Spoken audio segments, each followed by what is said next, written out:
तरबगंज विधानसभा में ब्राह्मण बनाम ब्राह्मण में महासंग्राम। 5 साल का काम भारी या भारी है उम्मीद की सवारी। भाजपा और सपा के उम्मीदवारों में महासंग्राम।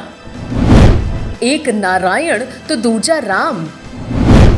जनता करेगी नारायण से प्रेम या भजेगी राम भजन।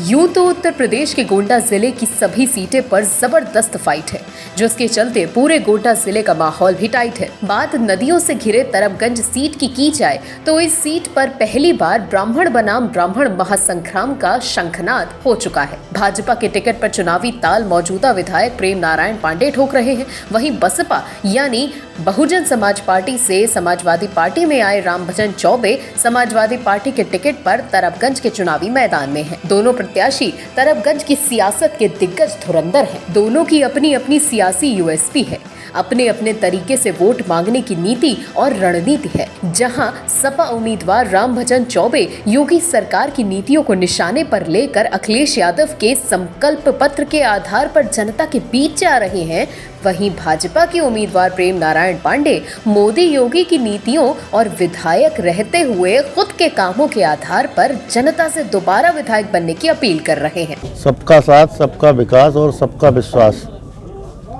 ये हमारे पार्टी का नारा है। इसी पे हम चल रहे हैं। हमारे यहाँ किसी प्रकार का भेदभाव नहीं है। हर वर्ग जो है हमें मत कर रहा है, हम पे विश्वास जता रहा है। कहीं कोई दिक्कत नहीं है, कोई परेशानी नहीं। जैसे कुछ ऐसे काम जो तरबगंज में आपने किए हों, जो आज तक कई सालों से या कई सरकारें आई गई, कई विधायक जीते और हारे, लेकिन आप 5 साल में आप नहीं किए। कहने से कुछ होता नहीं है, सब अपने आप दिखाई पड़ रहा है। सड़कों का जाल जो है पूरे क्षेत्र में विकसित हुआ है। बिजली कहीं नहीं थी, जैसे सांसद विधायक एक गांव को दे सकते थे, इतनी निधि नहीं आती थी कि आच्छादित हो जाए, लेकिन मोदी जी का ऐसा आशीर्वाद मिला कि पूरे देश और प्रदेश में कोई ऐसा मजरा नहीं बचा है कि जहां बिजली न गई हो। और बिजली पहले आती ही नहीं थी, बिजली तो हमेशा उपलब्ध रहती है, रात दिन रहती है, कोई दिक्कत नहीं है। विकास ऐसा मुद्दा है कि पूरे क्षेत्र में विकसित हुआ है, कहीं कोई दिक्कत नहीं है। आने वाले समय में आप चुनाव में विधायक फिर से एक बार अगर विधानसभा पहुँचते हैं तो कौन से ऐसे काम हैं जो सिर्फ प्रेम नारायण पांडे ही तरबगंज के लिए करा सकते हैं और कोई नहीं करा सकते? किसी को कराना होता तो 70 साल बीत गया, किसी ने कुछ नहीं कराया। अभी कैथी घाट का पुल नहीं बन पाया है। हमने प्रस्ताव दिया था, सदन में भी बात किया, चर्चा किया, तो उसे कराने का पूरा प्रयास करेंगे। बाढ़ हमारे क्षेत्र में आती है, बाढ़ के लिए जो है एक बंधे का निर्माण कराने का पूरा प्रयास किया जाएगा। सोनौली से और लोलपुर तक जो बंधा के सड़कें विकसित हुई हैं, चल रही हैं, उसको चौड़ीकरण की व्यवस्था कराई जाएगी।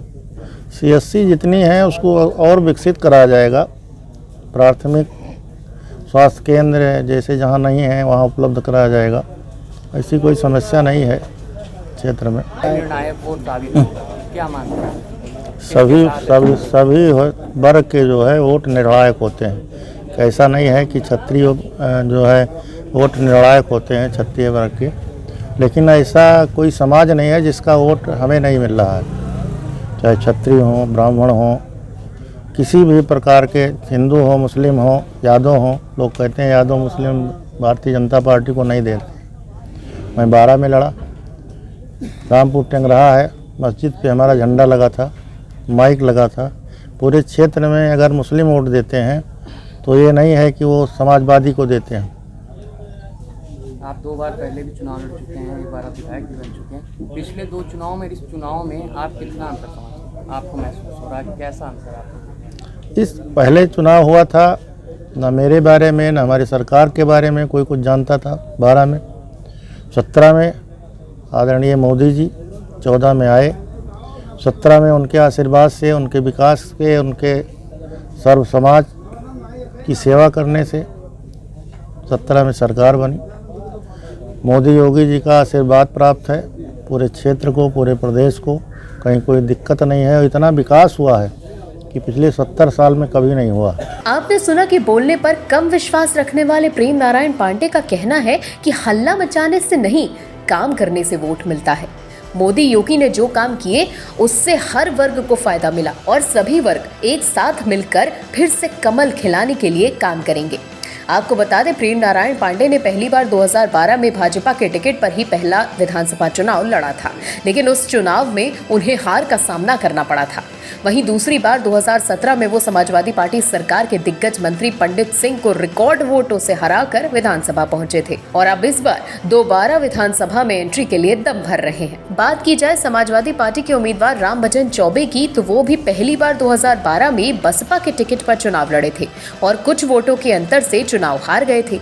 2017 में बसपा से टिकट कटने के चलते वो चुनाव नहीं लड़ पाए, लेकिन 2022 में भारी गहमा गहमी के बाद समाजवादी पार्टी ने उन्हें अपना उम्मीदवार घोषित किया, जिसके बाद से तरबगंज में ब्राह्मण वर्सेस ब्राह्मण की लड़ाई छिड़ गई। रामभजन चौबे का कहना है कि अकेले रामभजन चुनाव नहीं, दल रहा, पूरी जनता रामभजन बनकर चुनाव लड़ रही है। क्षत्रिय समाज आज पूरा का पूरा रामभजन चौबे के साथ खड़ा हो गया है।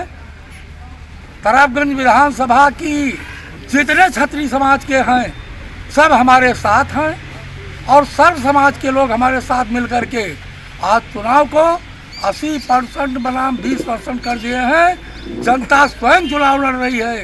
रामभजन को कोई ज़रूरत अब नहीं पड़ी है। जनता आगे आकर के सर्व समाज के लोग कंधों से कंधा मिला करके हमारे साथ आ गए हैं। इसलिए मैं जनता से अपील करता हूँ, आने वाले 27 तारीख को आप साइकिल की बटन दबा करके रामभजन चौबे को भारी मतों से विजयी बनाने। फिलहाल प्रेम नारायण पांडे और रामभजन चौबे में जनता किस पर भरोसा दिखाती है, इसका नतीजा 10 मार्च को सबके सामने होगा।